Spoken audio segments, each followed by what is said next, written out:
Welcome to the Fight Like a Mother podcast. I am Cheryl Cardall, your host. You have landed in a wonderful community where we give non-judgmental support for parents raising kids with mental health and other neurodiverse challenges. My main goal is to provide resources and especially a soft place to land. Go find me on Instagram and join our awesome community of parents under my name, Cheryl Cardall. Now on with the episode. Welcome back to the Fight Like a Mother podcast. Thanks for joining me again. And today I am sharing a portion of the presentation I gave at the Family Strong Summit back in February. And I'm sharing this because a lot of what I talked about during that summit is actually so applicable to my life right now. So I wanted to share this because I think that I'm not the only one who this applies to. So the title of my presentation was Plot Twist When Life Goes Off-Roading. And that's probably not going to be the title of this podcast episode. Because really what we're talking about here is grief. And the grief that comes when life looks nothing like you expected it to. Because that is a very, very real thing in my life and in lots of people's lives that I know. And I wanted to talk about this because in the last 3 weeks, I have lost a darling 28-year-old niece. She died in her sleep. One of my very best friends' mom passed away. She had early onset Alzheimer's and just went downhill very quickly. So there's been a lot of deep and heavy things happening in my life lately. And I just wanted to chat about it a little bit because I think there's some really important principles that I've learned as I did lots of reading over the last several months about grief. And even before these 3 heavy things happened, I'd been reading a lot. I've been listening to lots of podcasts about grief because I have realized that I have struggled with depression on and off throughout my life. And lately I have realized that much of my depression comes from grief. And that grief of what life looks like versus what I expected, what my family life looks like, etc. Once I became mindful that grief was playing a part in my depression, it kind of changed things a little bit for me and helped me be more mindful of the tools I utilize to process it, because they're a little bit different for me with grief versus just focusing on the depression. So I just think that some of us go along life and we know that it's not going to be easy.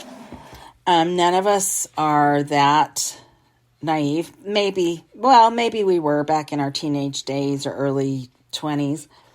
But as we go along in life and have some life experience, we realize life is not going to always be easy. But I think we kind of hope that it looks like a beautiful trail in the mountains that you're hiking. I love to hike. I love a beautiful trail. My favorite type of trail is one where maybe there's a few tree roots there that you have to walk around, or there might even be some larger rocks you have to step over.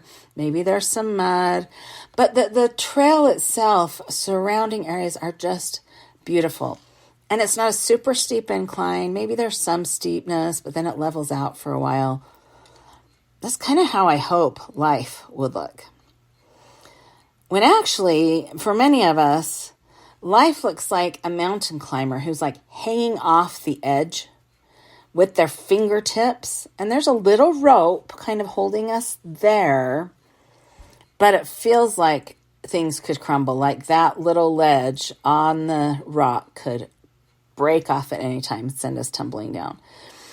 And so that's not my favorite way to experience life, but it feels like that sometimes. A few years ago, I read a quote And at the time, it really spoke to me. I mean, this was several years ago. And it says, when something goes wrong in your life, just yell plot twist and move on.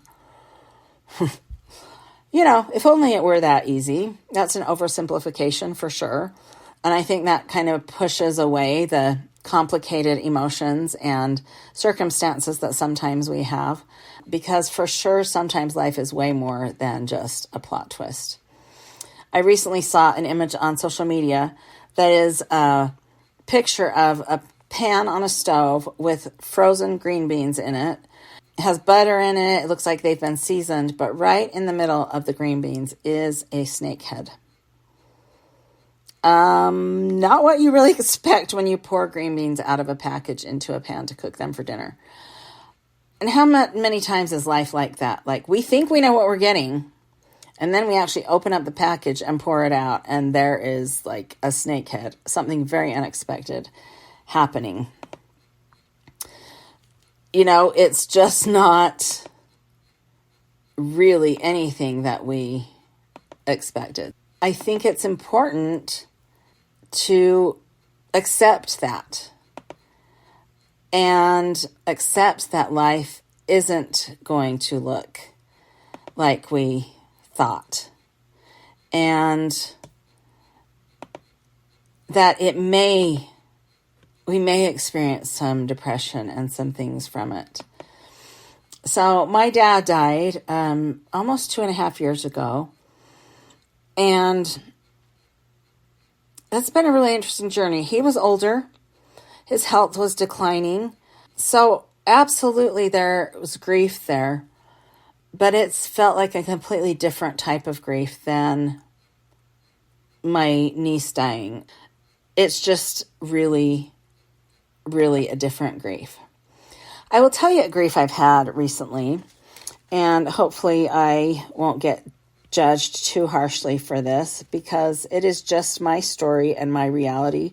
And by saying this, I by no means am saying that nobody should appreciate the milestones and the good things and the fun things that their kids are doing. I'm not saying that at all. Please, if your children are experiencing all these fun milestones and good things happening, please cherish it and don't take it for granted, because you never know when things will change and you will have to yell plot twist. But some of the grief that I've experienced recently is that some of my son's friends and their parents are posting the colleges they're getting into and the proms they're going to and the scholarships they're getting and the athletic scholarships, the athletic signing days. And I am so happy for them. And it's painful because that's not happening for us. There's not going to be a high school graduation for us. And there is some grief there. And I actually had to get up and leave a particular event I was at because it was just really painful. And I'm not going to apologize for that, for my pain. But like I said, it doesn't mean I'm not happy for them. It gets to be both. We can feel the pain and the grief, and we can be happy for other people. So I think so much of that pain comes from holding on to those expectations so strongly that they actually can wound us. I'll share this graphic on social media when this podcast gets released, but there's a graphic I have that is a picture of somebody holding onto a rope with all the tightness that they have, and it is wounding them. It is creating rope burns and wounds and things because they're holding onto it so tight. And then right underneath that, they're letting go of the rope. And then the bottom image is a picture of the hand fully healed. And it just says, sometimes holding on does more damage than letting go. A quote that I really like, it says, much of the pain in life comes from having a life plan that you have fallen in love with. And when it doesn't work out, you become angry that you now have to pursue a new life plan. If you want to tame your inner demons, you must not become too attached to any particular life plan and remain open to there being a different plan where growth comes. Now, I don't want to say that anger can't be part of it, because it absolutely can. And I think sometimes anger comes, it's a message that something is unjust or not right, and we have to feel it. And we're going to talk about that in a minute, about feeling all the feelings, because it's not healthy if we push them away. They'll come out somehow, and it's usually in unhealthy ways. I want to tell you a story, and I've shared this before, but it has been a really powerful thing for me to remember. I was really struggling with one of my kids a few years ago, and went to talk to a friend of mine who is a dear, dear person, and who was working in the parent coaching field at the time. And I was explaining to her some of the circumstances, and that I just was lost. I was doing my best as a parent. I've worked with parents. I have a degree in early childhood. I've read every parenting book out there, and nothing is working. She sat and listened, as she always so wisely does. And she sat there and listened, and she was kind of nodding her head. And after I was done kind of venting and things to her, she said, "Cheryl, I want you to drop your agenda." I was like, "What? What does that mean?" And she said, "I want you to drop your agenda. It seems to me that this child of yours is going to find their own path, and you can either stand in front of them and have them bulldoze you over as they are going to find it, or you can step to the side and walk alongside them and be their support and their help, and just be a presence for them. When they need you, they'll find you." That was life-changing, that advice, to drop my agendas, to stop holding on to those expectations and those shoulds of what life was supposed to look like and how my kids were supposed to act and all of that. Just letting go, dropping it. And it's not easy, that is for sure. And for some, and for me, it felt like giving up on a lot of things. And yeah, you are actually giving up some things, but you're giving up the unhealthy things. You're giving up the need to control, the need to take responsibility for their behaviors. You're giving up the notion that somehow you caused this. You got to give up the control. And coming to acceptance in these circumstances is really life-changing. It's not easy at all, but it brings a peace that no other way can. Because we know that acceptance is part of the stages of grief, and we know the stages of grief by Elisabeth Kübler-Ross, are denial, anger, bargaining, depression, and acceptance. But those aren't linear. They're messy. Like, you may be in acceptance one day and you may be back to anger the next. Or you may be in depression and you're also in bargaining and you're also in anger.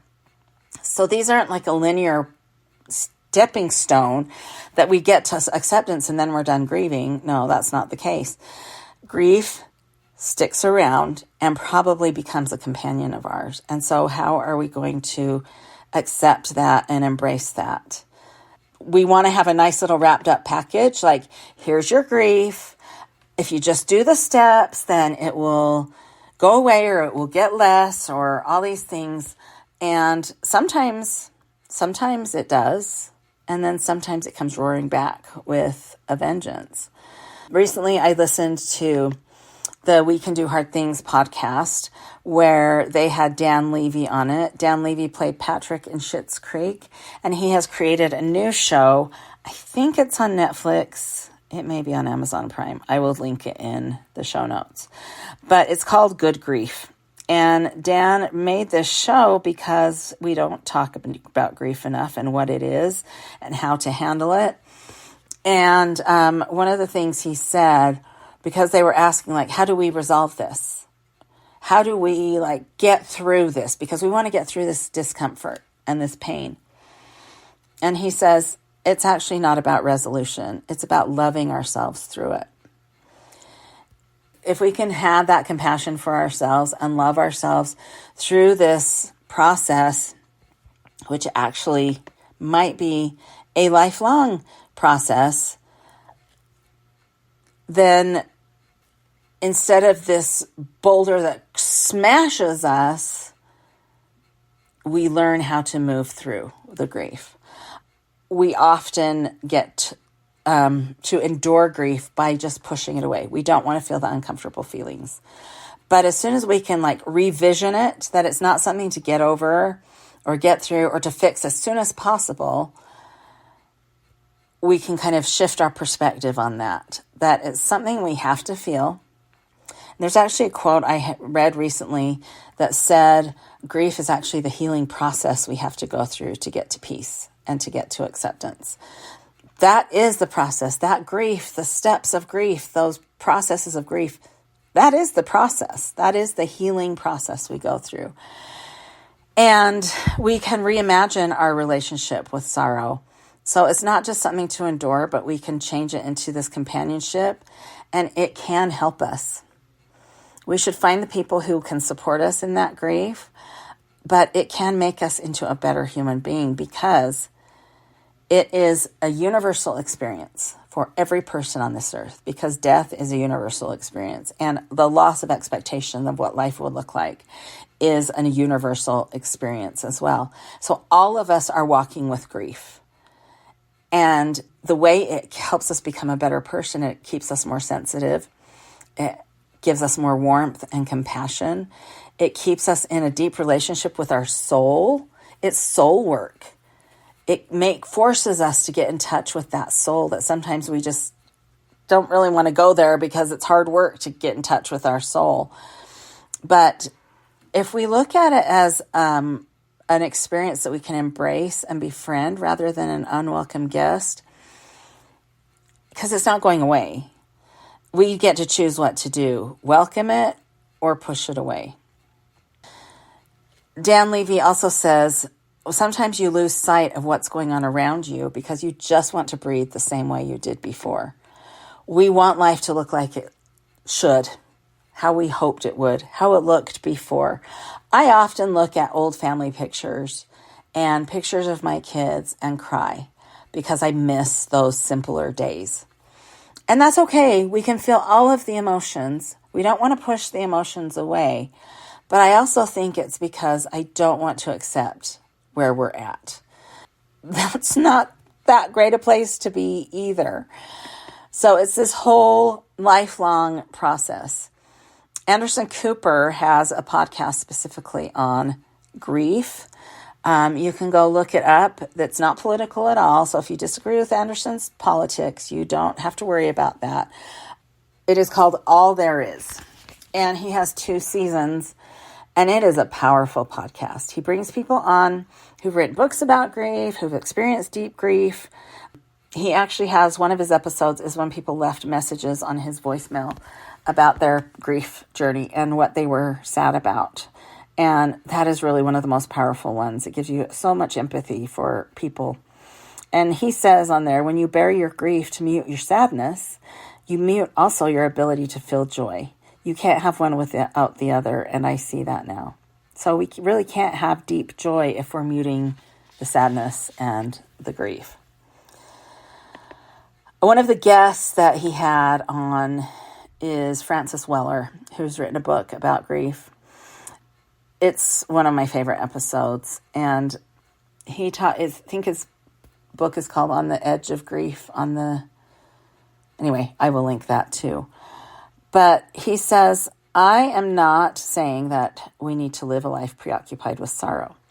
I am saying that our refusal to welcome the sorrows that come to us, our inability to move through these experiences with true presence and conscious awareness, condemns us to a life shadowed by grief. Welcoming everything that comes to us is the challenge. That is the secret to being fully alive. So when grief comes, welcome it. Try not pushing it away, because then we push away all the other things and we become kind of numb. There are a couple of quotes by this one is by Elisabeth Kübler-Ross. that she says, grief is real because loss is real, and each grief has its own imprint as distinctive and as unique as the person we lost. The pain of loss is so intense and heartbreaking because in loving, we deeply connect with another human being, and grief is the reflection of the connection that we lost. We think we want to avoid the grief, but what we really want to avoid is the pain of the loss that we experienced. So we're trying to not experience the pain. But again, that grief is the healing process. And one more quote by Glennon Doyle. She says, life is brutal, but it's also beautiful. Brutiful, I call it. Life's brutal and beautiful, and they are woven together so tightly that they can't be separated. When we reject the brutal, we reject the beauty. So now I embrace both and live well and hard and real. To close, I would just like to share a story with you that has really forever changed me. I heard it on a podcast several years ago. It was a podcast with my friend Monica Packer, and she was interviewing a man named Christopher Clark, who was in his early 40s. He was a dad of, I think, 5. He had a beautiful wife. He was at the peak of his career. He was an actor and a director, and he was diagnosed with ALS, or Lou Gehrig's disease, which is a terminal diagnosis. They have no cure for it, and it's usually 3 to 5 years. And I can't remember how long he lived after the diagnoses, but this podcast was recorded soon before he lost his ability to talk. And it's one of the last public things that he recorded. But Monica asked him, how do you live with this diagnosis? How do you function? Like, it would be hard to get out of bed every single day. And he said, oh yeah, it is. And he said, I allow myself to feel it for 30 minutes a day. I kind of have a pity party. We talk about it. We feel the grief. We cry about it. And he said, and then I go out and live, because that's not how I want to live my last few years of life. I go out and do the things that bring me joy. I go laugh with my children, etc. And that's always impressed me, because he wasn't trying to push it away, but he also didn't want to be stuck there because he knew he had limited time left. And so I think that's what happens when we can embrace the brutal in life. We have the grief. We have the sadness. We have the tears.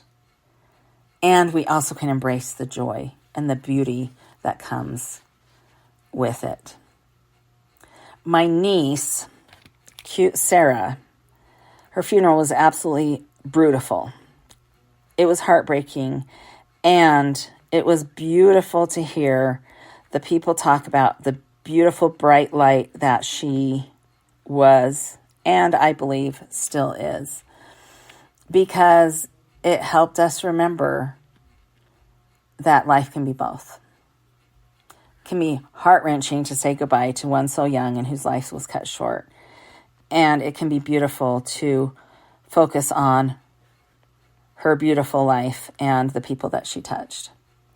So thank you for listening. I hope that something here will maybe help you in your own grief journey, whether that is the loss of someone you love through death, or the loss of expectations and what you thought life would look like, and it looks nothing like it is. And you get reminded of that over and over and over again in your daily life. Please contact me with any questions. I would love to hear your thoughts about this and your own journey with grief. And if you have anything to add to this, keep in tune for more episodes of the Fight Like a Mother podcast. I have some really fun ones for May, which is Mental Health Awareness Month, and kind of a different twist on what I've done before. After recording this and then thinking about it, I wanted to just add a little something. I know I talked about the grieving that happens as we've watched kids in the neighborhood who are getting ready to graduate from high school and are getting college scholarships and acceptances and going to prom and doing all those end of senior year things, and how that's been difficult to watch and has brought up a lot of emotions. I do also want to say, however, that although we are taking a different path and it doesn't look like all those other things, we are seeing significant improvements. My son is alive. We have a much better relationship, and all of us are healing and making big strides. And so even though we're not doing things in the typical fashion, there are definite improvements and changes happening at our house that are really, really good. Thanks for listening.